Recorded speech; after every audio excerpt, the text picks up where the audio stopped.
Distinguidas damas y caballeros, tengan ustedes muy buenas noches. Saludamos vuestra presencia a nombre del señor presidente del Jurado Nacional de Elecciones, esperando que este certamen que se realice el día de hoy, como los martes electorales, signifique robustecer y fortalecer los conocimientos respecto a los procesos electorales y la gobernabilidad.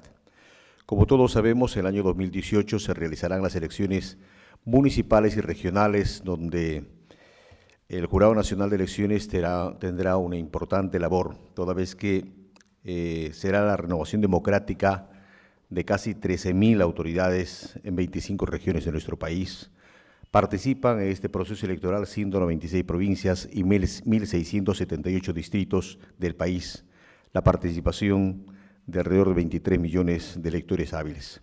Es un trabajo bastante significativo y trascendente, y los martes electorales es un segmento que desde el año 2005 se viene desarrollando con mucha regularidad. Creo que la presencia de los diferentes segmentos de nuestro país que muestran su interés por conocer las situaciones electorales nos permite al Jurado Nacional de Elecciones decir que contribuimos en el fortalecimiento de la democracia y también en la educación ciudadana. Como todos han participado, este es el módulo 1 de los principales aportes del Código Electoral para mejorar los procesos electorales en nuestro país. En primer término, se desarrolló sobre los impedimentos para postular y exigencia para los candidatos, luego vino la regulación de la propaganda y publicidad estatal, y hoy es un tema sumamente interesante e importante que significará la atención de todos y cada uno de ustedes, como es la alternancia y paridad de género en la lista de candidatos. La doctora Milagros Suito Acuña tiene un importante trabajo en nuestra institución en su calidad de Directora Nacional de Educación e Información Cívica del Jurado Nacional de Elecciones. Es abogada con estudios de posgrado y maestría en procesos electorales, Derecho Digital, Gestión Pública. Ha sido secretaria técnica del proyecto Voto Informado y del programa Mujer y Ciudadanía. Actualmente dirige el Grupo de Trabajo para el Fortalecimiento de la Participación Política Indígena. Además, ha sido responsable de iniciativas y proyectos de participación electoral con población vulnerable. Ha elaborado y coordinado la publicación de materiales de formación y o difusión sobre materia electoral y es certificada por el proyecto Bridget de Idea Internacional para la Capacitación Electoral.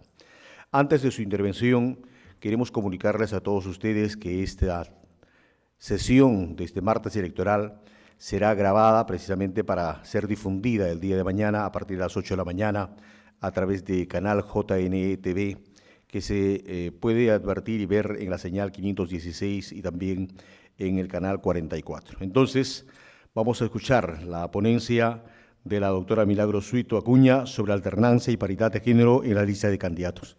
La recibimos con un fuerte y caluroso aplauso. Muy buenas noches a todos y todas. Agradecerles su presencia el día de hoy. La presentación va a estar más o menos estructurada en 3 puntos. El primero va a ser un repaso histórico sobre la participación, bueno, estrictamente y específicamente el derecho al voto de la mujer en Perú y en América Latina. De otro lado, un segundo momento donde se va a desarrollar aspectos conceptuales, también a nivel comparado, y ya un tercer punto que tiene que ver con la propuesta de reforma electoral planteada por el organismo electoral.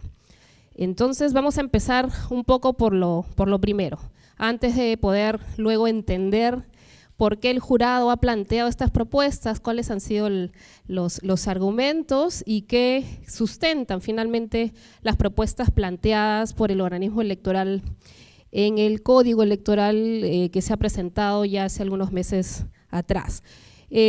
Sabemos muy bien que el reconocimiento del derecho al voto de la mujer ha tenido un proceso, ¿no? Ha sido todo un proceso que nos ha tomado alrededor, y ahorita el voto fue el año 1955 en el gobierno del general Odría, y digamos más de 60 años que se ha producido el reconocimiento del derecho al voto de la mujer, pero lo que podemos nosotros mirar en esta línea de tiempo que he trabajado es más o menos los antecedentes, ahí ustedes van a poder visualizar los antecedentes previos del derecho al voto, es decir, los debates iniciales que se iniciaron en el año 32 y que luego fue contemplado en la Constitución de 1933. Claro, sabemos que el derecho al voto en ese momento era un derecho al voto que se concedía con ciertos atributos, ¿no?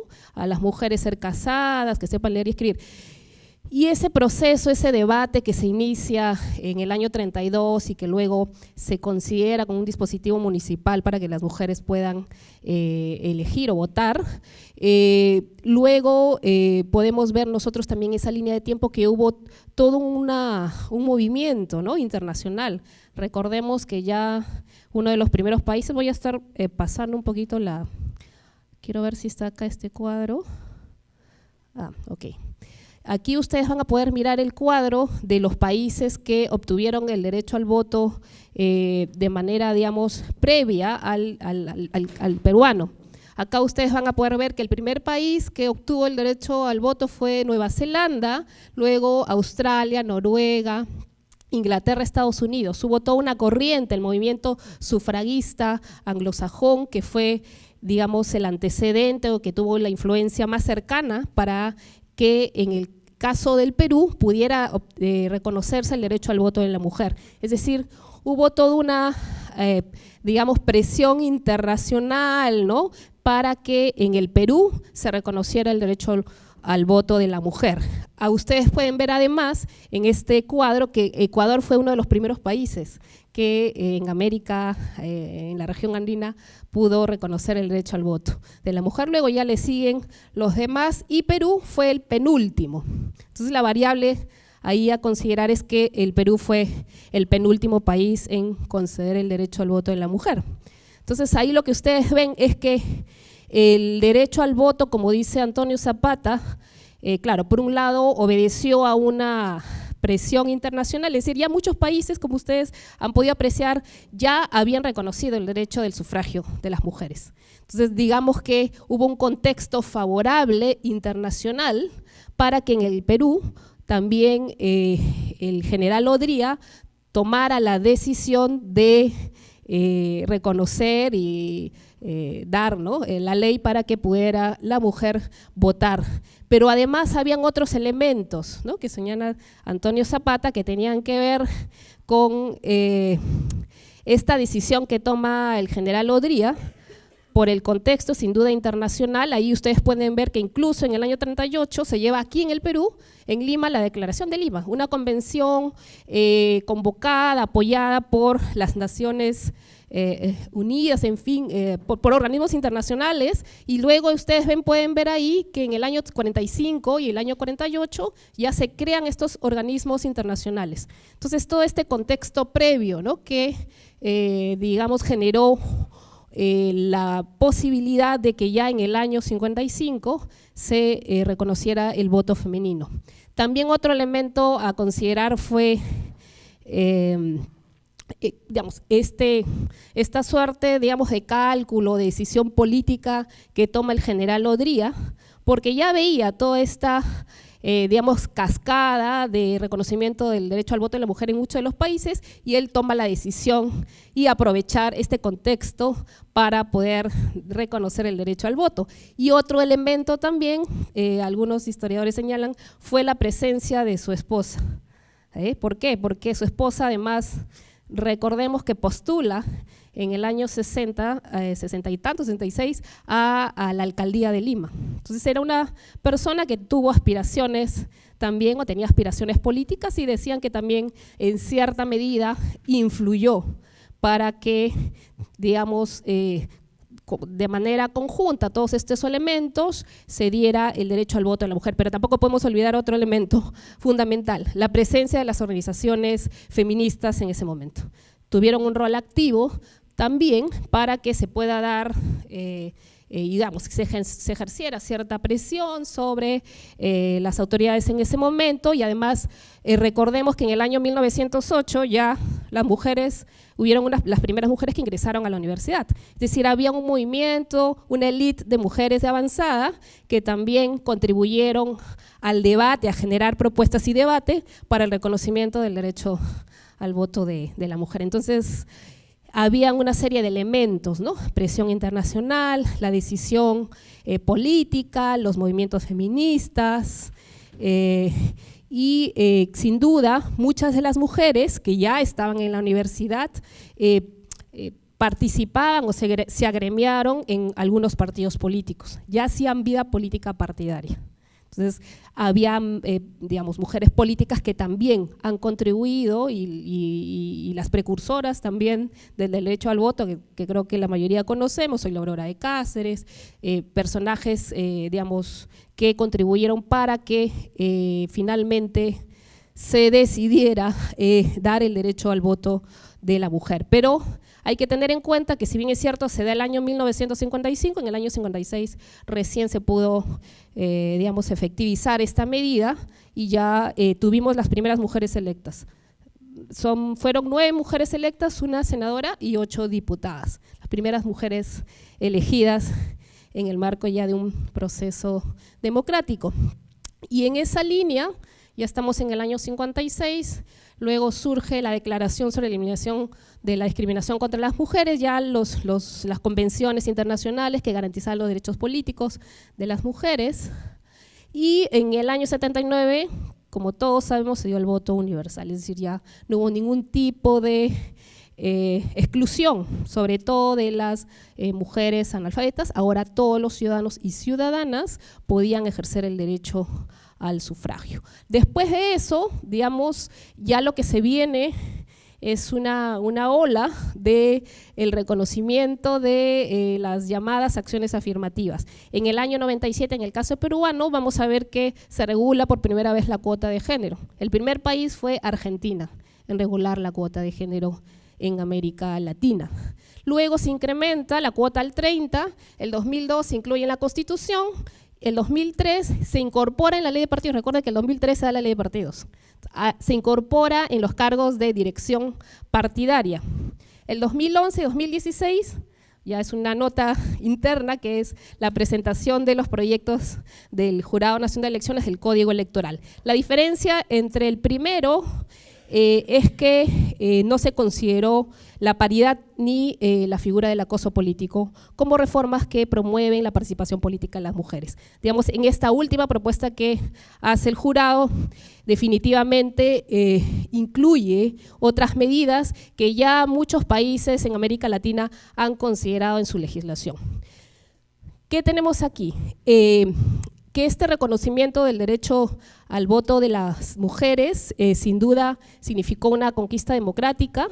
A partir del reconocimiento hasta la fecha, es decir, hasta la última elección del 2016, más o menos, fueron elegidas más de 220 mujeres parlamentarias. Ahí ven el cuadro que explicamos y hay una premisa que tenemos que partir cuando hablamos de representación política y de los derechos de las mujeres, es que durante mucho tiempo, y por eso es que surgen las llamadas acciones afirmativas, este sector de la población fue históricamente relegado de los espacios de toma de decisiones. Entonces, la premisa fundamental de la cual se parte es que la representación de las mujeres, la representación política de las mujeres en las instituciones ha sido históricamente escasa. Por eso es que dentro de la teoría de las acciones afirmativas, un elemento a considerar es que los grupos en situación de vulnerabilidad sean históricamente relegados o excluidos de los espacios de toma de decisiones o del poder político. Ese es un elemento, una característica fundamental. Es así que lo que vemos aquí es que a partir ya más bien de la década de los 90 se adopta, ustedes ya han visto en la línea de tiempo caso peruano, pero en realidad eso constituye parte de lo que se denomina ya la primera ola, que es todo el proceso de adopción de medidas de acción afirmativa, constituyeron elementos o herramientas fundamentales para acelerar los procesos o el proceso de representación de las mujeres en los espacios de toma de decisiones. Por eso es que autoras como Dalerov consideran que son medidas aceleradoras o fast track, ¿no? Que aceleran el proceso de representación para lograr la igualdad de género. Pero eso no implica que no hayan habido tensiones durante todo ese proceso de adopción de medidas como estas. Pero también es importante señalar que, digamos, a partir de ese proceso inicial de adopción de medidas de acción afirmativa para favorecer la participación de las mujeres, han habido también contextos, ¿no? Procesos de democratización en muchos países de América Latina, adopción de normas internacionales, convenciones, consensos regionales, es decir, ha habido también un escenario que ha facilitado, ¿no? Y también estos procesos de reconocimiento o de adopción de medidas afirmativas para la participación de las mujeres. Aquí lo que hemos identificado son como tres momentos del proceso de reconocimiento de las mujeres hasta el momento. Una primera ola que les señalaba que tiene que ver con la introducción de los porcentajes mínimos en las legislaciones para la participación política de las mujeres. En muchos de los países fue notablemente abismal el impacto que tuvo la regulación de las cuotas con relación al efecto que se generó, ¿no? En muchos de los casos se duplicó el porcentaje de mujeres como candidatas, pero también de mujeres electas en las asambleas o también en los espacios de representación subnacional. Entonces, este primer momento estuvo marcado por la adopción de las llamadas cuotas electorales en los países, tanto en Perú como en América Latina. Un segundo momento, la llamada segunda ola y de horizonte paritario y mandato de exposición, aquí lo que se buscó es mejorar estas medidas de acción afirmativa que fueron implementadas por muchos países. ¿Por qué? Porque ya en muchos de los casos habían ciertas válvulas de escape. Los partidos políticos no cumplían a cabalidad cumplían formalmente con el requisito de la adopción de la cuota de género, pero en otros se tuvo que establecer los llamados mandatos de posición, porque ya sabemos que muchas de las mujeres eran ubicadas al final de la lista y claro, eso limitaba la posibilidad de que las mujeres puedan ser eventualmente electas, ¿no? que es en realidad el espíritu de este tipo de medidas de acción afirmativa, tener más mujeres en los espacios de representación política. Y en muchos de los casos porque también no existían sanciones ante el incumplimiento de medidas como esta. Entonces, en este segundo momento, en esta segunda ola, hubo, digamos, ajustes, reformas electorales para hacer más efectiva estas medidas de acción afirmativa. Y un tercer momento que tiene que ver ya con la paridad como cuota amplia, es decir, este tránsito ya no solo de medidas o como cuotas electorales combinadas con mandatos de posición, sino ya de la llamada paridad en términos de igualdad. Ahí, bueno, no se aprecia muy bien, pero más o menos en estos cuadros lo que estamos viendo es que ya casi alrededor más de 16 países han adoptado o medidas de cuotas específicamente o mecanismos de paridad con alternancia. Entonces ya casi todos los países. La paridad, ya luego les voy a comentar, son todavía pocos, pero hay una tendencia, digamos, favorable, ¿no? Positiva de adopción de este tipo de mecanismos por el impacto que tienen sin duda en los resultados y en la representación política. Ahí podemos ver varios de los países que ya tienen adoptado, algunos con mandato de posición, pueden ver, sí, no, y sanciones, es decir, es importante que estas medidas definitivamente tengan una sanción, porque si no lo que ha pasado es que son medidas que no tienen un efecto, digamos, concreto. los partidos no cumplen con el requisito y en otros casos sin duda el impacto es menor. Aquí lo que vemos también es otro cuadro de varios de los países que han aprobado también cuota o paridad a nivel ya legislativo, es decir, en el Parlamento. Ahí ven ustedes en el cuadro también a Perú varios países como Costa Rica, Ecuador, Nicaragua, Bolivia, tienen adoptado ya mecanismos de paridad, ya lo vamos a ver con un poquito más de detalle. Pero ¿qué implica este tránsito, ¿no? Este tránsito de adoptar mecanismos de acción afirmativa como cuotas electorales a más bien mecanismos que tienen que ver con lo que digamos se denomina un cambio, ¿no? Un cambio de concepción de las nociones de representación política o incluso de democracia. Es decir, cuando nosotros hablamos de democracia paritaria, lo que estamos nosotros concibiendo es una nueva forma de cultura política, es un cambio sustancial en la forma cómo se adoptan medidas de esta naturaleza y cómo además concebimos a la sociedad en su conjunto. Es decir, hay un cambio conceptual, como se dice, de progresión conceptual, es decir, que no solamente partamos de mecanismos que tengan que ver con porcentajes, sino más bien de mecanismos que lo que hagan es equiparar, ¿no?, las relaciones de poder entre hombres y mujeres. Entonces es un cambio conceptual importante cuando ya hablamos más bien de democracia paritaria, es decir, que haya representación de hombres y mujeres en las instancias de representación política.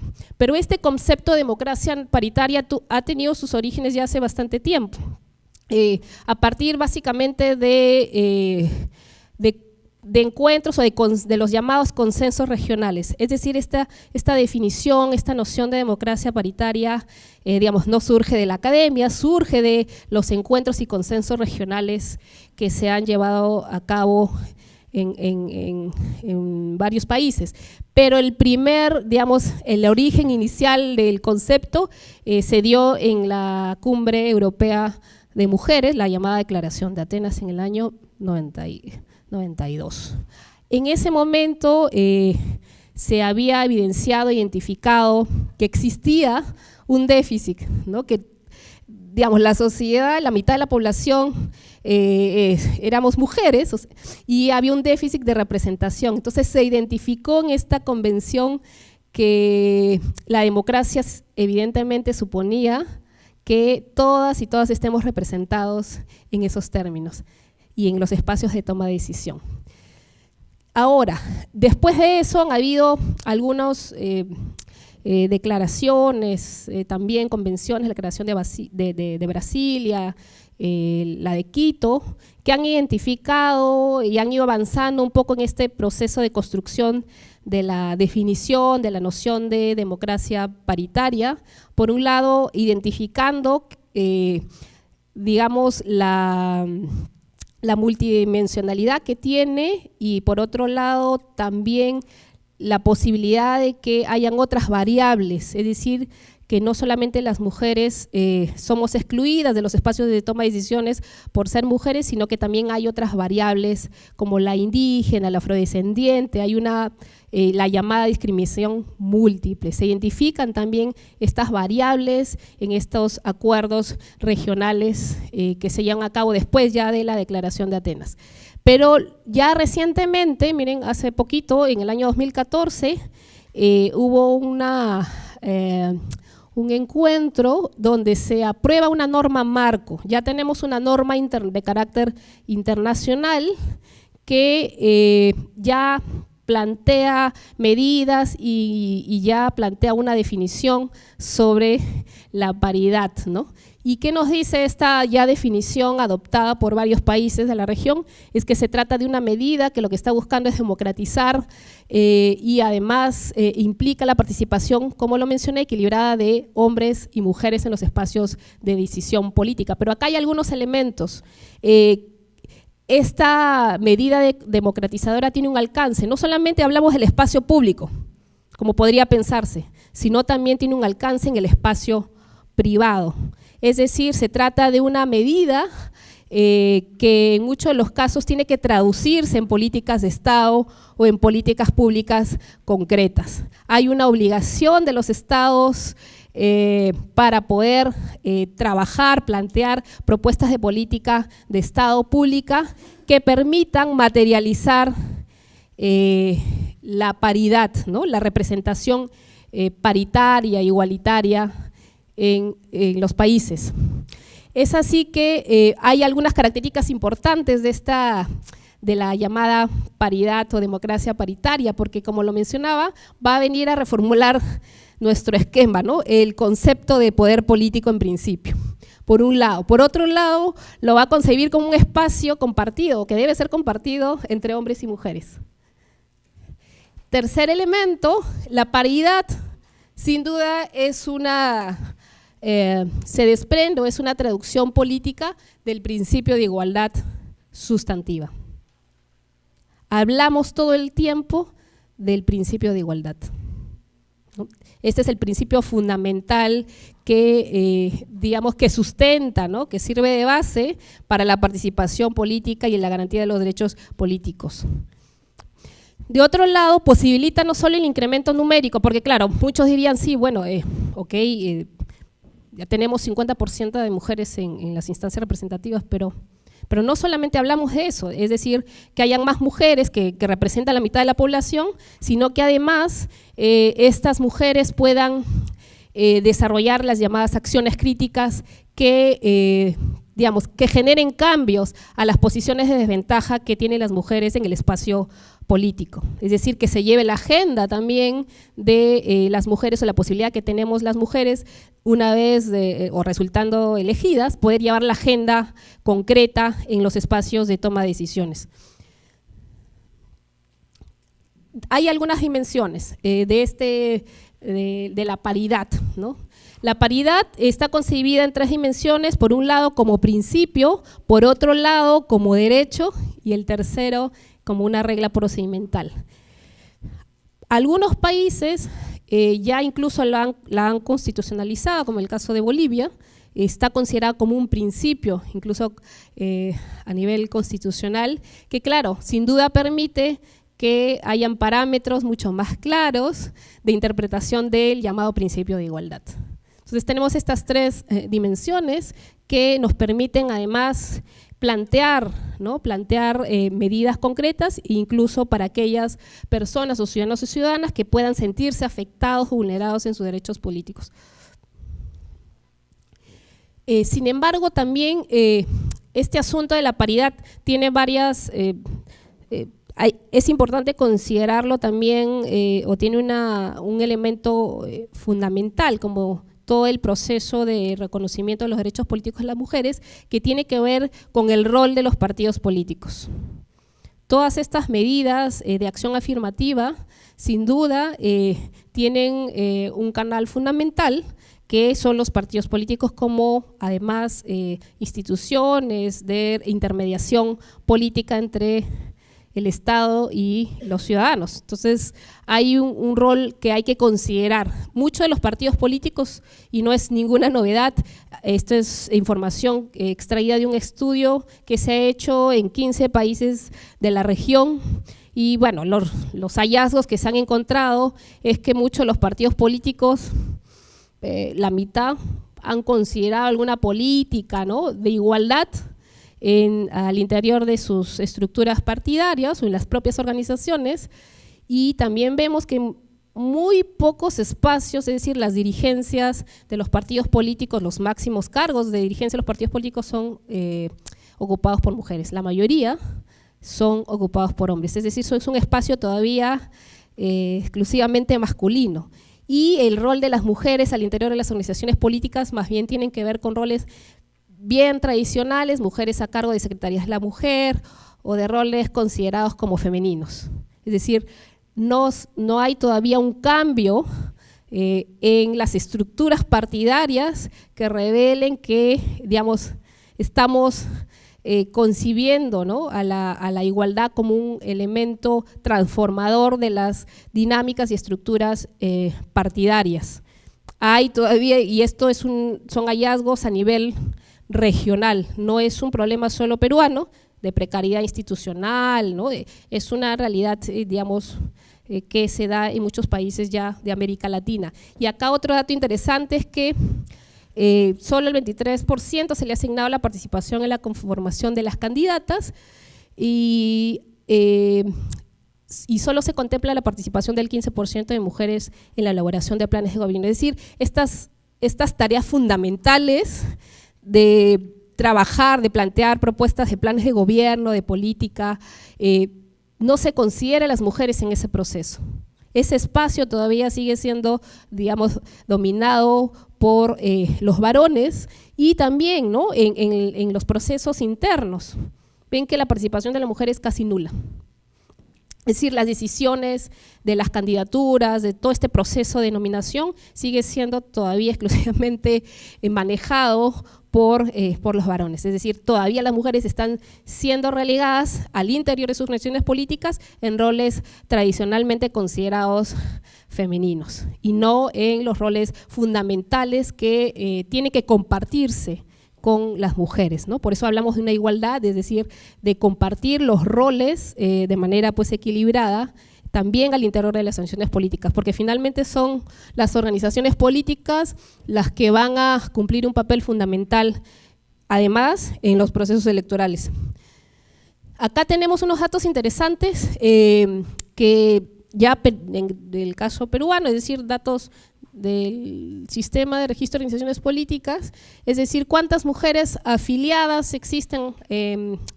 Son alrededor de 25 partidos que tienen inscripción vigente, es un número bien alto. Y de esa cifra vemos que ven ustedes que más o menos estamos en términos cuantitativos, hay casi una paridad de mujeres y hombres afiliados. Pero vamos a ver que esta data luego se contrasta y se choca con los puestos de mayor decisión, pero por acá lo vamos a ver mejor. Estos son los afiliados por edad. Ahí ven que la mayoría de afiliados en las organizaciones políticas son adultos de 30 a 59 años, son menores los jóvenes, pero acá vemos que los cargos directivos las mujeres ocupan el 24% frente al 76% de varones. Digamos, ¿no? No se traduce, ¿no? No se traduce ni en los espacios de toma de decisión, en los cargos directivos, ni en los roles, es decir, en las prácticas de los partidos, tampoco se traducen este proceso, ¿no?, que tendría que haber de transversalización del enfoque de género para que esto también tenga correlato en el proceso de nominación de las candidaturas ya una vez que se convoquen los procesos electorales. Acá están por edad, son, digamos, los jóvenes son los menos y los adultos son los más, 60% versus los mayores de 60 años, que son una cifra de más o menos 40%.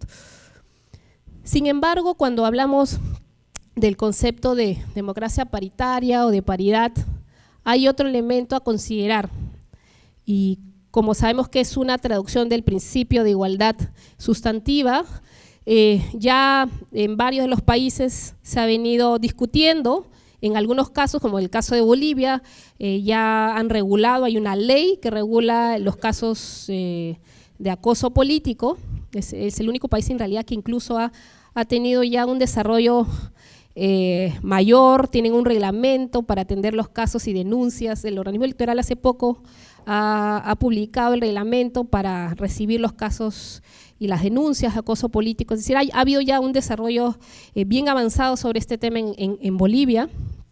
Pero es una variable a considerar, porque si hablamos de una participación igualitaria, tienen que haber condiciones para que esta participación se dé. Y ya diversos estudios demuestran que la práctica política, digamos, naturaliza a veces estas situaciones de discriminación o de violencia durante las campañas electorales, ¿no? Se dan casos de acoso político y ya están registrados, y luego ya les voy a mostrar qué es lo que el jurado también ha planteado, ha realizado para visibilizar y generar evidencias sobre actos de acoso político durante la campaña electoral. Pero lo cierto que situaciones de discriminación, de violencia política, lo que hacen es, sino desincentivar a que mujeres participen en política, o también desincentivar, en estos casos que puede traducirse en la renuncia a las mujeres para participar en los procesos electorales. Entonces hay un elemento y se genera un impacto directo en la participación de las mujeres en los procesos electorales. La llamada figura del acoso político, violencia política. En varios países la denominación es violencia política. Aquí, bueno, la denominación por consenso con las organizaciones de sociedad civil es acoso político para, digamos, no hacer alusión a la época de violencia que se vivió en los años 80, ¿no? A raíz de los grupos terroristas. Entonces se ha querido como hacer una distinción del concepto y no tomar la definición, el concepto del término de violencia política en el caso peruano. En la mayoría de países se habla de violencia política. Pero este asunto de la violencia política, como puede, digamos, analizarse, tiene elementos que hay que digamos, desglosar. El acoso político es cualquier acto, ¿no?, que pueda menoscabar, restringir, limitar la participación de los derechos de las mujeres en los espacios de toma de decisión, en los procesos, o limitan sus derechos políticos. Para el organismo electoral, digamos que la definición está orientada o está limitada a la participación, es decir, que todos estos actos puedan generar una restricción o limitación de las mujeres que participan en los procesos electorales o las mujeres que forman parte también de los partidos políticos, que es la competencia que tendría el organismo electoral ante eventuales casos de discriminación o de violencia o de acoso político que pudieran sufrir eventualmente mujeres afiliadas a partidos políticos o mujeres candidatas que participan en los procesos electorales. Sin embargo, los elementos comunes son que es cualquier acto de discriminación que menoscabe, que limite, vulnere los derechos políticos de las mujeres para participar en los espacios de decisión política. Así es que, digamos, esas son como las nociones generales, pero hay un elemento a considerar que, como bien señala aquí esta nota, la violencia que enfrentan las mujeres en la esfera política es una manifestación de los distintos tipos y modalidades de violencia que es hacia las mujeres basadas en construcciones culturales de discriminación, estereotipos, por el hecho de ser mujer. Ese es el elemento fundamental. Tiene que ser una violencia ejercida por el hecho de ser mujer. Si no es así, estamos hablando de cualquier otro tipo de violencia y no de acoso político en el ámbito de la participación política. Por lo menos, más o menos ese es el consenso al que se ha llegado. Tiene que, digamos, tenerse en cuenta que es cualquier acto de violencia, pero por el hecho de ser mujer. Ahí hay algunas evidencias que podemos nosotros, digamos, mirar. El jurado ya hace algunos años, en la elección pasada, en la elección subnacional, para ser más precisa, hizo un estudio para poder identificar y visibilizar estos casos de acoso político. Esta encuesta se aplicó en todos los departamentos, fue de ámbito regional, es decir, aplicada básicamente a candidatas regionales, y el hallazgo fue interesante.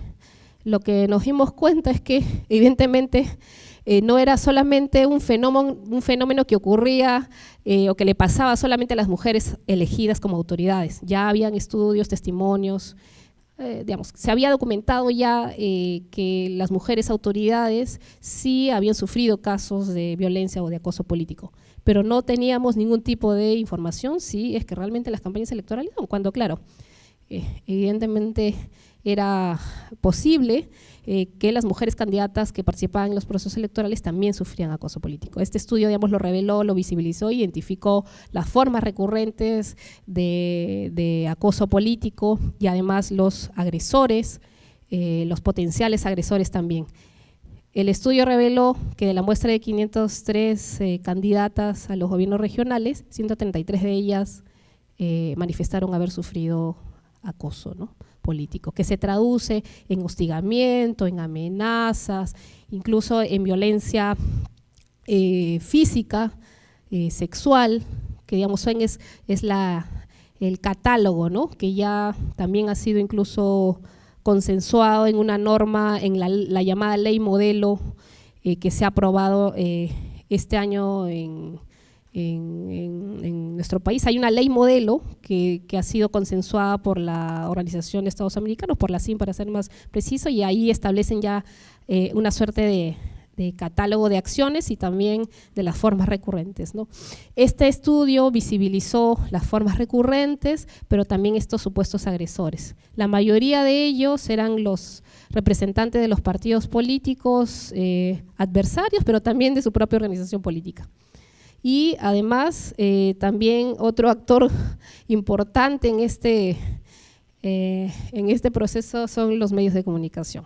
También este estudio reveló que los medios de comunicación contribuían a generar o a reproducir situaciones de discriminación y de violencia. Sabemos muy bien que las campañas electorales están marcadas y se reproducen estereotipos de discriminación de manera constante, ¿no? A una mujer no le preguntan qué cosa está proponiendo.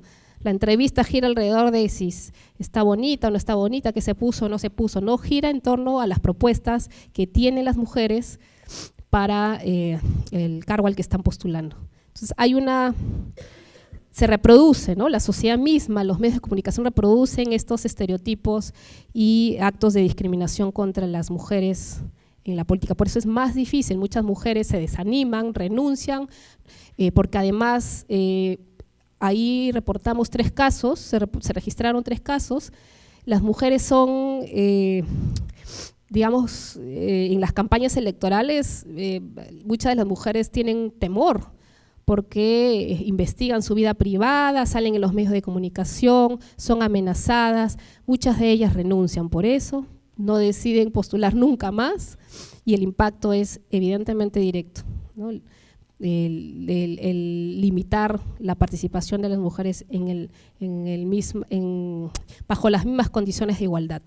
Entonces, hay evidencia que se ha generado en este estudio ya en los procesos electorales y claro, la evidencia nos da también luces sobre qué podría eventualmente, qué medidas podrían eventualmente adoptarse. Sin embargo, además de este estudio, se hicieron este registro de 3 casos, 2 de ellos tenían que ver con casos de hostigamiento, ahí ustedes pueden ver, en San Martín, Arequipa y Ayacucho, y uno de amenaza, ¿no? Entraron si mal no recuerdo, a la oficina donde ella trabajaba con un arma de fuego y la amenazaron. Y en los otros casos, el hostigamiento a través de medios de comunicación. Reiteradamente en las portadas de los periódicos difamaban a la candidata en ese entonces. Entonces hay un sistema, ¿no?, llamado sistema patriarcal, que reproduce estas condiciones de discriminación y de desigualdad. Por eso es que se habla también de la paridad o la noción de democracia paritaria como una manera diferente, ¿no? Es decir, tiene que haber un cambio, una transformación en la cultura política. Hay un elemento que hay que considerar, la cultura política. Las normas son importantes y por eso es que el jurado y otras instituciones plantean propuestas de reforma electoral, pero también es importante los cambios o procesos que se puedan dar a nivel de cultura política. y eso es, digamos, el desafío también más difícil. Sin embargo, hay propuestas concretas que se pueden llevar a cabo a partir de ya la identificación de este tipo de casos. Ya les voy a comentar con mayor detalle qué propuestas se vienen trabajando y que se van a plantear, pero sin duda, por lo menos en la mayoría de países de América Latina, el asunto del acoso político se viene trabajando sin necesidad de contar con una norma que la regule. Solamente Bolivia tiene una ley específica. En el caso de Costa Rica o de México, por ejemplo, en este último, ellos han desarrollado un protocolo interinstitucional para prevenir, atender casos de acoso político.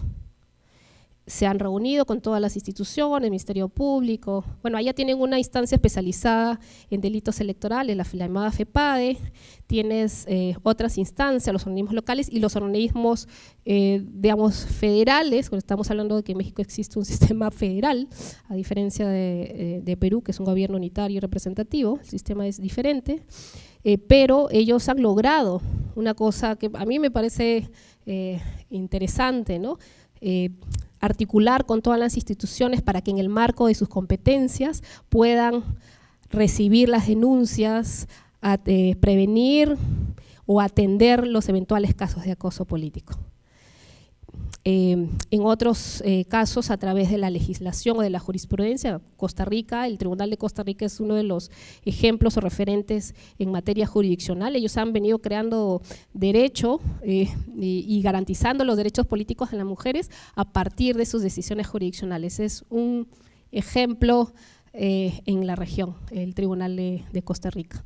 Entonces se vienen haciendo cosas, se vienen planteando propuestas, pero todavía la adopción de normas específicas, de regulaciones de acoso político todavía es incipiente, pero se vienen planteando diversas medidas sin necesidad de contar con una legislación que la apruebe, ¿no? El mismo jurado ha planteado este estudio y además planteó un protocolo de atención. En la última elección general se planteó un protocolo de elección a partir de los cuales se registraron estos 3 casos y sin duda hay un desafío todavía mayor para la elección que se viene el año 2018, ya luego les comentaré. Antes de pasar a ver ya el tercer punto que tiene que ver ya con las medidas que el Jurado Nacional de Elecciones ha planteado en materia de reforma electoral, hay que hacer siempre el repaso.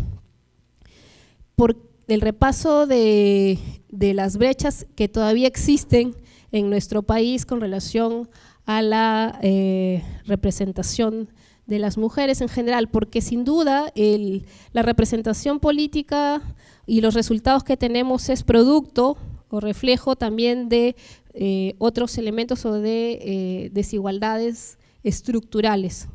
Este reporte es un reporte que hace un análisis interesante en estas 4 dimensiones, participación económica, nivel educativo, salud y supervivencia y empoderamiento político. Estas 4, digamos, tienen en cuenta 4 variables para señalar cuáles son las brechas todavía existentes para las mujeres.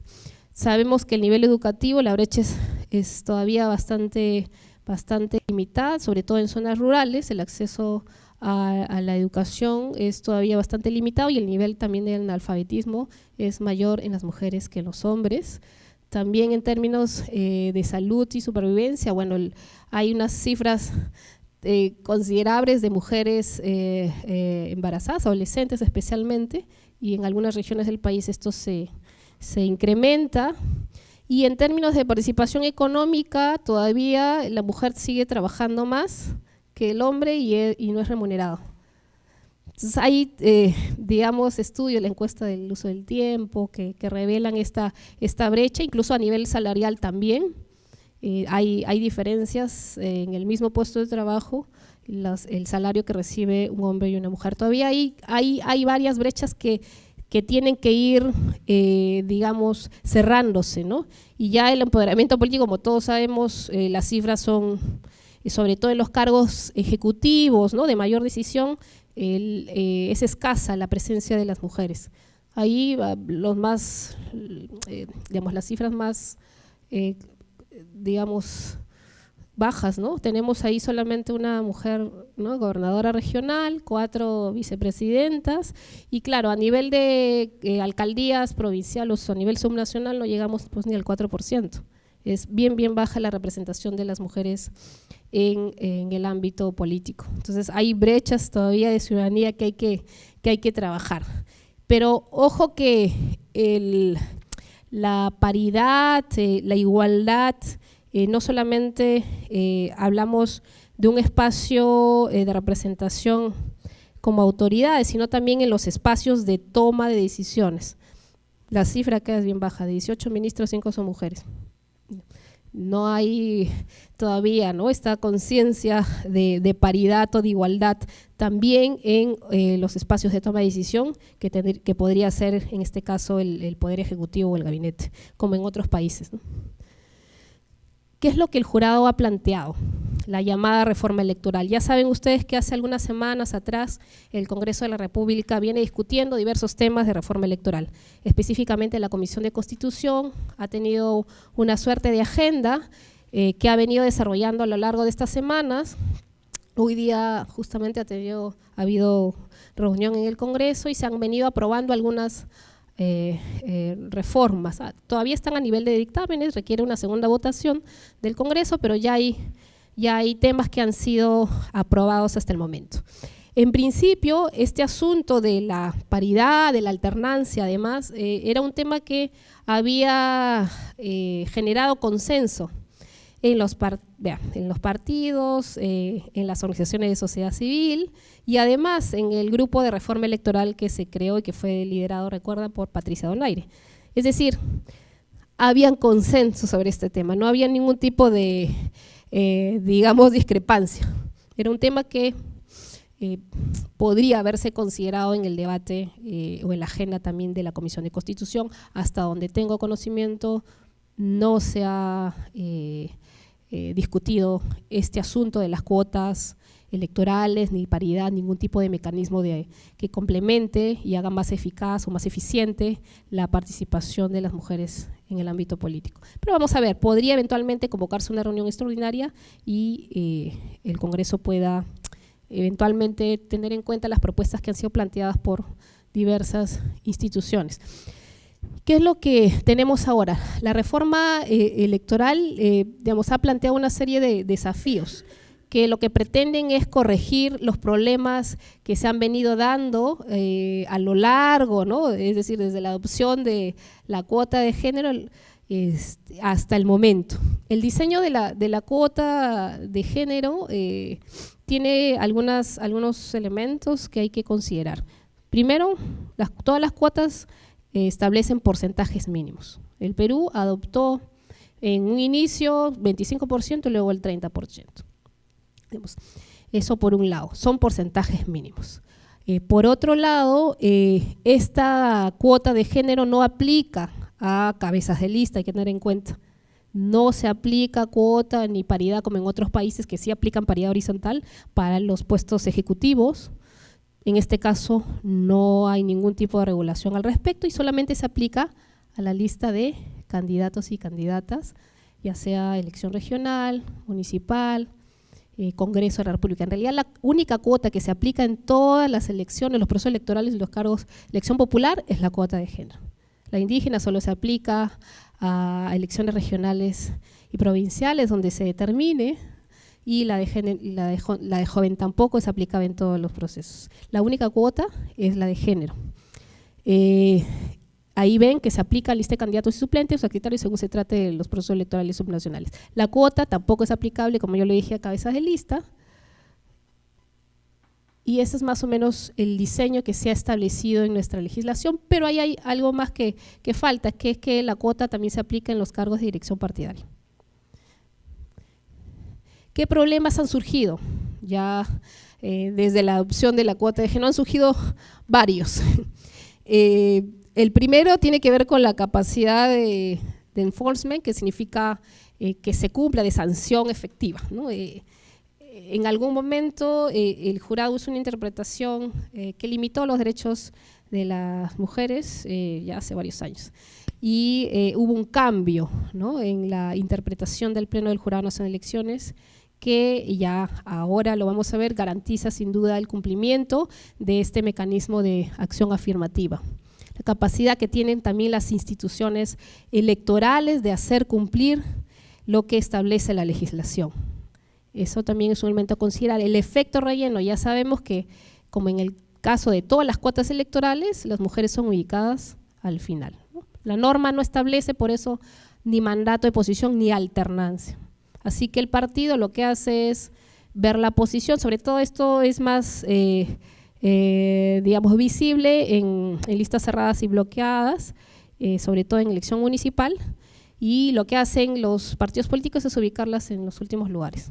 El porcentaje de ubicación es más o menos 40% que las ubican en el tercio inferior, así es que cumplen, pero las ubican al final, con lo cual el efecto es que pocas mujeres pues pueden resultar elegidas. Y otro problema que ha venido surgiendo es el cumplimiento de la cuota hasta el final de la inscripción, es decir, no solamente el cumplimiento al momento de la presentación, sino hasta el final. Saben que la inscripción de una lista pasa por varios momentos, la presentación, la admisión, ¿no?, el proceso de calificación, las tachas. O sea, hay un camino, digamos, más o menos largo hasta que el jurado electoral especial resuelva ya inscribir la lista, y si es que no hay alguna otra impugnación, digamos, clara consentida. Pero lo que vemos es que en la práctica a veces ha venido pasando que no se ha cumplido con esta cuota hasta el final de la inscripción por varias razones, ¿no? Ya sea porque muchas de las mujeres eran excluidas o renunciaban, ¿no? Digamos, eso lo que ha querido ahora, lo que ha querido el jurado de las elecciones es contemplar estos vacíos que no estaban previstos en la legislación, para que no haya ningún tipo de problema al momento de la inscripción y que definitivamente se cumpla el requisito de la cuota hasta el final de la inscripción. Eso es lo que se ha evidenciado. Y otro tema que digamos que es importante considerar es la concurrencia con otras cuotas electorales. Hay un estudio que se hizo y señala que sí, pues la concurrencia entre, creo que mujer y nativo es alta, o joven y nativo es alta. Entonces lo que hacen los partidos es buscan a un joven, una mujer indígena y cumplieron la cuota. Entonces hay un problemita ahí, ¿no? Ya vamos a ver qué es lo que ha planteado el jurado. Estos son algunos de los problemas que se han venido dando, ¿no?, a partir ya de la aplicación de la cuota de género en estos últimos procesos electorales. Por eso es que, ¿qué es lo que propone el Código Electoral? La alternancia, mujer, hombre, aun cuando en la propuesta específicamente no se señala el orden correlativo, pero aquí el espíritu de una medida como esta es que estén alternados, ¿no?, los mujer, hombre, mujer. Ok, con eso, ¿qué corregimos? El llamado efecto relleno. Es decir, que las ubican al final y no resultan elegidas. Eso por un lado. Luego, ¿qué es lo que propone el código? Es que por lo menos hayan concurrencia de al menos 2 cuotas, no más de 2 cuotas, ya no de las 3 como ha venido sucediendo y que ha generado un impacto también y ha limitado evidentemente la participación de las mujeres. Así es que lo que ha establecido el Pleno del Jurado en la propuesta es que sean hasta 2 o que se cumplan hasta 2 cuotas de manera concurrente. De otro lado, claro, también ha sido bien explícita en la propuesta que se mantiene la sanción ante el incumplimiento de la cuota de género. Se mantiene, es decir, esa sanción de declarar improcedente la lista. Y eso es fundamental, porque si no hay sanción, esto no sería efectivo. Se mantiene la cuota, ya la cuota no de la inscripción de la lista, sino la cuota partidaria en el mismo porcentaje, no hay ningún cambio. En otros países sabemos que hay 2 tipos de paridad que se aplican. La paridad en las listas de candidatos, son 7 países del reporte que yo tengo, 5 de ellos aplican la paridad en la lista de candidatos, es Bolivia, Ecuador, Nicaragua, Costa Rica y México. Y otros países que han adoptado la paridad en las estructuras partidarias como Honduras y Panamá.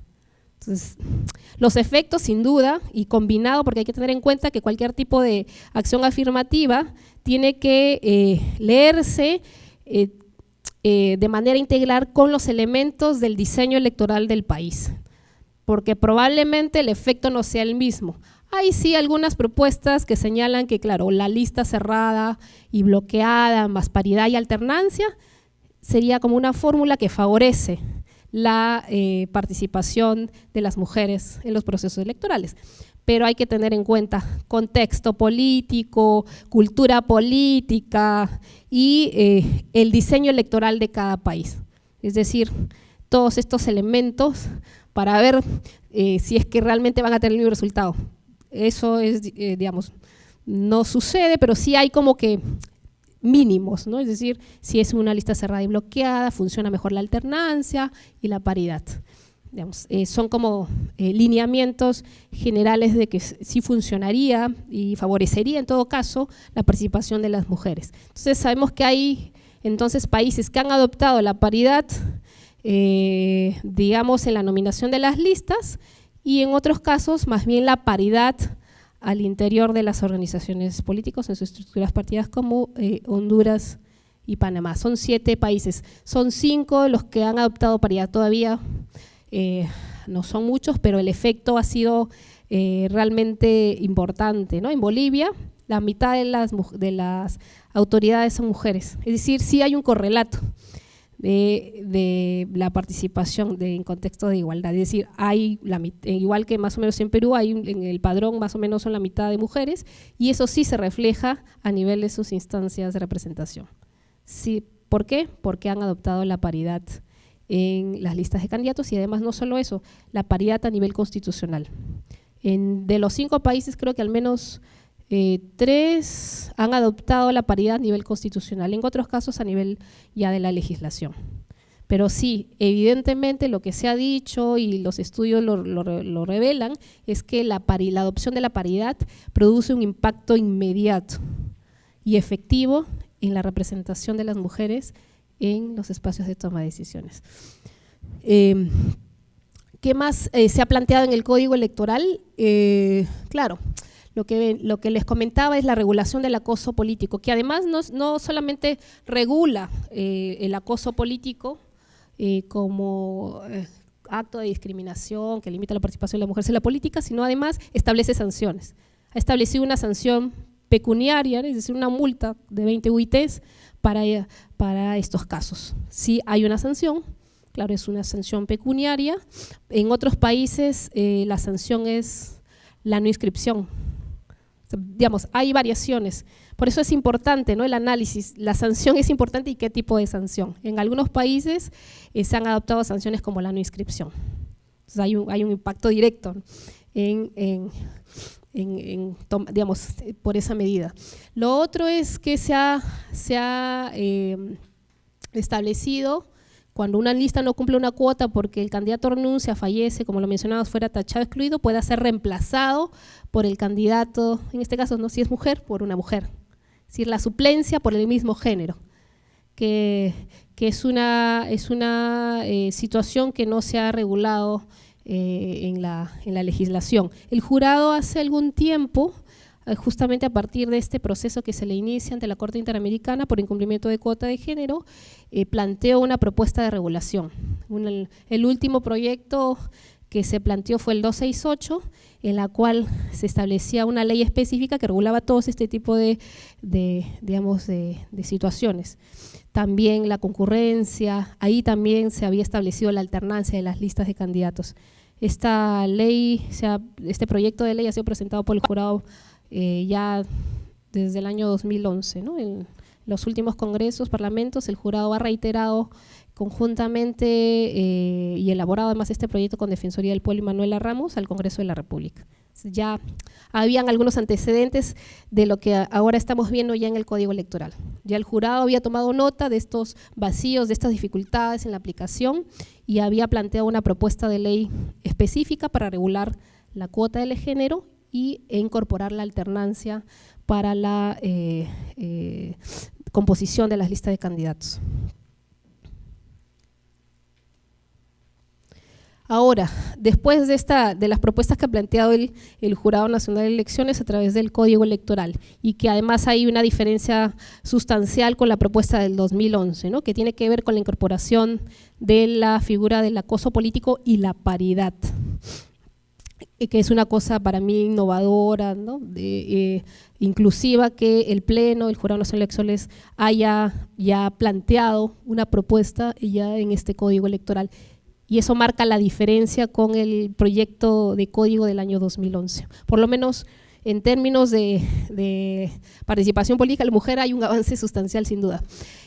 ¿Qué desafíos hay alrededor de lo que hemos venido compartiendo, ¿no? Es decir, de todo el proceso que se ha venido dando en América Latina, en el Perú, para reconocer, para hacer más efectiva la participación política de las mujeres? Bueno, hay varios desafíos. Por un lado, creemos importante que haya una reforma electoral que incorpore a poblaciones en situación de vulnerabilidad, en este caso a las mujeres. Ya esto es una demanda que viene siendo dada por muchas, que viene siendo planteada por sociedad civil, organizaciones feministas, y además ustedes ven que ya 5 países de América Latina han incorporado la paridad, ya sea en la Constitución y sus legislaciones. O sea, se va marcando una suerte de tendencia, ¿no?, favorable para la adopción de mecanismos paritarios. Y eso creo que es importante porque el jurado está tomando en cuenta estas medidas que sin duda van a favorecer de manera inmediata la participación de las mujeres en la política. Así es que un desafío y una tarea pendiente es esta aprobación de la reforma electoral que incorpore la paridad, por un lado, la alternancia y el acoso político. El jurado está de acuerdo con estas medidas porque sin duda buscan favorecer la participación de las mujeres en los espacios de representación. Otro desafío que tiene que ver con los partidos políticos. No se discute, ¿no?, en los partidos políticos este asunto del género. Se habla muy poco y en algunos estudios en otros países, claro, no se reconoce incluso que estos temas, no se habla, no se discute. Ahora el desafío que se tiene es que los partidos políticos incorporen, por un lado, el enfoque, se transversalice el enfoque de género, que se traduzca en medidas como adopción de protocolos, por ejemplo, de acoso político al interior de las organizaciones políticas, porque claro, si una mujer es vulnerada o es acosada, ¿qué mecanismo o instancia tiene al interior de su organización política que le permita justamente garantizar sus derechos?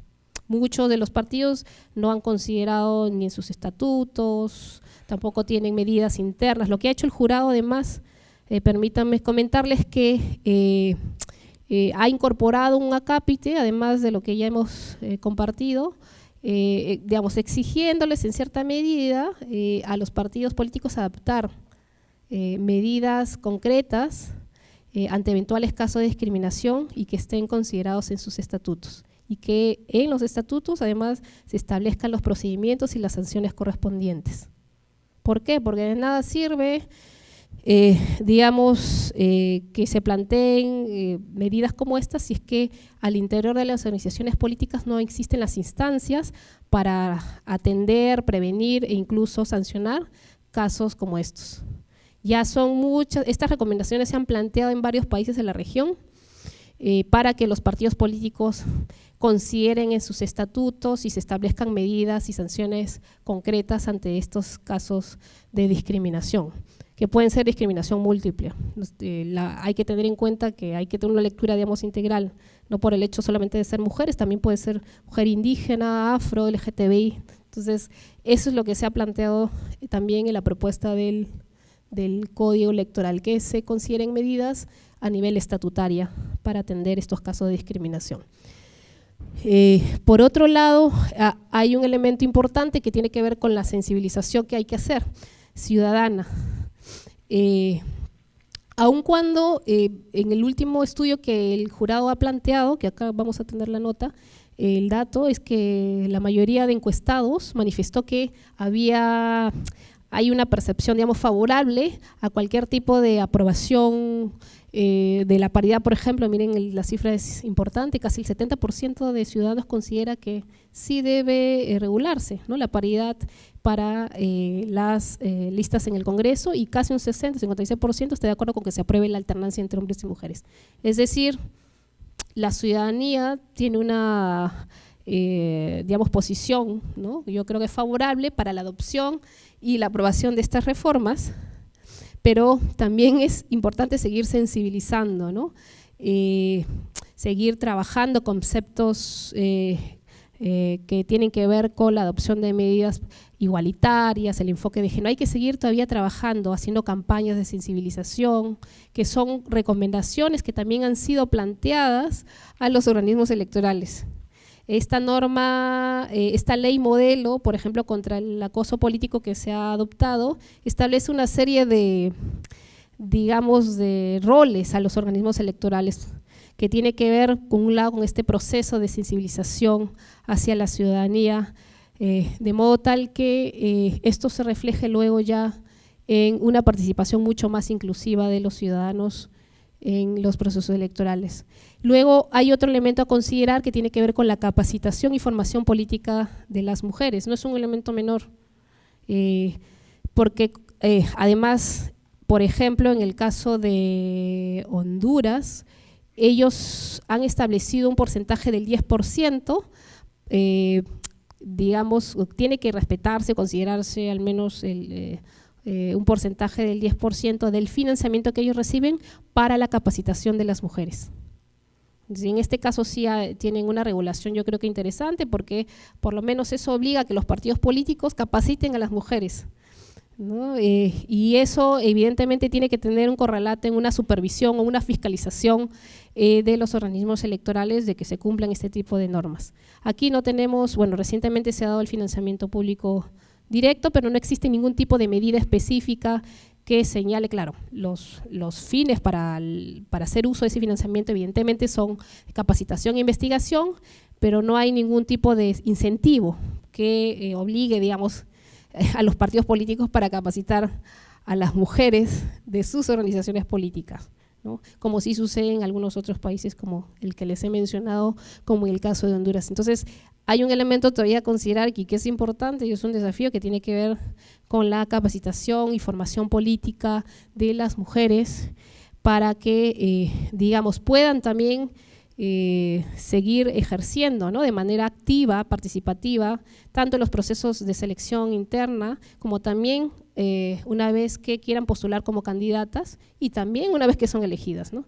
Es decir, hay toda una serie de elementos que hay que considerar y por eso la formación sigue siendo una herramienta importante para fortalecer y empoderar a las mujeres en los espacios de decisión y de representación política. Bueno, esto es un poco de manera muy general la presentación del día de hoy. Si ustedes tienen alguna pregunta, duda al respecto, estoy para absolverla. Sí, adelante.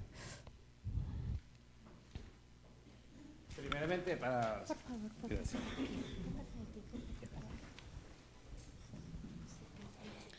Buenas noches con todos. Primeramente para saludarlos, doctora, por esa magnífica exposición. Dentro del análisis de la propuesta del Jurado Nacional de Elecciones para el 2018, si aplicamos la paridad de la propuesta del Jurado Nacional de Elecciones, ¿cómo van a quedar, por ejemplo, las municipalidades que tienen 5 candidatos para regidores, 7, 11, si dividido en 50%, si aplicamos la paridad, tendría que ser aumentado esos factores? Si bien es cierto, para poder designar a los representantes, si utilizas las bases estadísticas de los censos, estamos próximos de realizarse un censo, va a ser factible y va a ser considerado también para las próximas reparticiones de los representantes de las elecciones regionales y municipales, porque esto, aplicando su propuesta, va a modificar todos los cuadros de inscripciones de lista. Gracias. Bueno, en efecto, a ver, ya hay la norma establece digamos, los escaños que tienen que haber tanto a nivel municipal como regional, ¿no? Sin duda. Lo que ha planteado el jurado es que se aplique la paridad, evidentemente, en la lista de candidatos, tanto a nivel regional como municipal, pero ahí lo que tendría que hacer el jurado, yo no me puedo adelantar, porque eso finalmente pasó en su momento con la aplicación de la cuota de género, que el jurado hizo inicialmente una interpretación, digamos que no garantizaba la participación de las mujeres y tuvo que hacer un redondeo. Debo suponer que en algún momento el jurado va a tener que tomar alguna medida concreta, interpretativa, para poder garantizar la paridad, ¿no? Eventualmente lo que ha hecho, por ejemplo, en el caso de la cuota indígena, es, digamos, incrementar el número de escaños, por ejemplo. Le puedo poner un ejemplo porque yo no me puedo adelantar a una decisión que el Pleno tendría que tomar en su momento dependiendo de la conformación del número de candidatos, pero en el caso indígena el jurado optó, consideró incrementar el número de escaños porque, digamos, establecía la posibilidad de tener 7 hasta 25, digamos, escaños a nivel de elección regional, así es que en el caso de elección municipal hasta 15 podría eventualmente el jurado eventualmente considerar una ampliación, pero eso dependerá, digamos, del criterio que se adopte o adopte el jurado en su momento. Doctora, muy buenas noches y con todos ustedes. Cuando usted habla sobre la alternancia, el principio de paridad, podría yo de repente adelantar mi análisis, es que, por ejemplo, para un alcalde municipal, el alcalde y la teniente alcaldesa, una mujer, y así sucesivamente, o es que están considerando después del teniente alcalde los regidores. No sé cómo es esa interpretación. Gracias. No, es la lista, ¿no? Se aplica la lista sin considerar a la cabeza. Sí, así de simple, sí.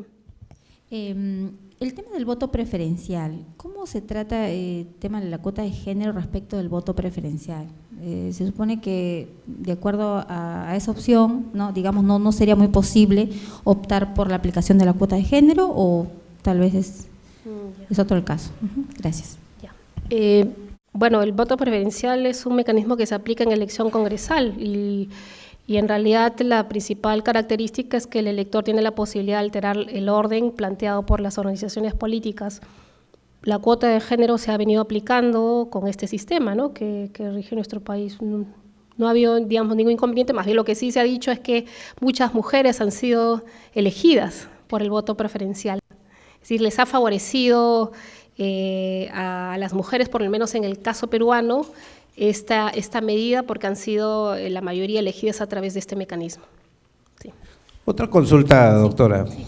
En lo que respecta, por ejemplo, si está considerado el 50% hombres y mujeres, ¿cómo quedan los jóvenes que también tienen una cuota? Entonces, ¿estaría desapareciendo? No estaría desapareciendo en ningún caso, ¿no? Es el sistema en su conjunto. Tenemos un porcentaje del 20%, ojo que también tenemos la cuota indígena del 15% y el 50% que se aplicaría para la lista de candidatos, ¿no? El sistema coexiste, digamos, con esos porcentajes que se han planteado. Entonces, de estos, el 50% para aplicar la paridad, tenemos que ir buscando la alternativa de cuántos son los jóvenes que representan a la lista y cuántos son los indígenas, en la cual puede ser partícipe de esa elección, ¿no? Claro. Siempre figurando las cuotas que no sobrepase lo que dice el reglamento. Ojo que son porcentajes mínimos, recordemos que las cuotas son porcentajes mínimos. Es el mínimo 15%, mínimo, en este caso ya estamos hablando de paridad, ¿no? Pero en el caso de la cuota de jóvenes es mínimo el 20%, podría ser que se supere, ¿no? Digamos, eso es lo que establece la legislación, son porcentajes mínimos. Gracias.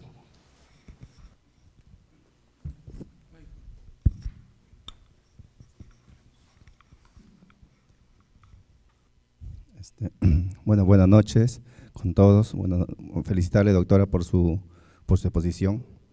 Doctora, mi preocupación también es respecto a la paridad. Tomando un número de regidores impar posiblemente, ¿no? Un número 11, un número 13, un número 15 cantidad de regidores.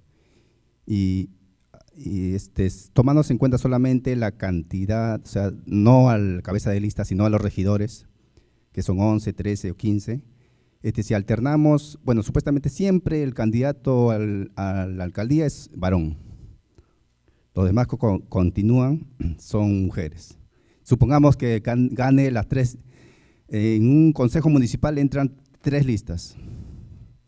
Si tomamos un ejemplo nada más, de 11 regidores, claro, la mayoría, bueno, por experiencia le digo de que, bueno, de 11, bueno, específicamente Puente Piedra, 7 regidores ingresaron en la primera, la segunda fueron con 3 regidores, la tercera fue con un regidor. Si aplicamos esta paridad, supuestamente entonces habría en este consejo distrital 7 mujeres y 4 hombres, si se aplica la ley que actualmente se aprueba en el supuesto código electoral. Estamos hablando de que la paridad se aplica en la lista de candidatos. Lo que usted me está diciendo es el resultado, ya una vez que son elegidos. Claro, ajá, sí, lo que estamos hablando es que este es un requisito que hay que cumplir al momento que la organización política presenta la lista. Claro, la inscripción cumplirá esa ley, pero yo les digo ya el futuro cuando se sienten en el consejo. Es que la propuesta es clara y expresa.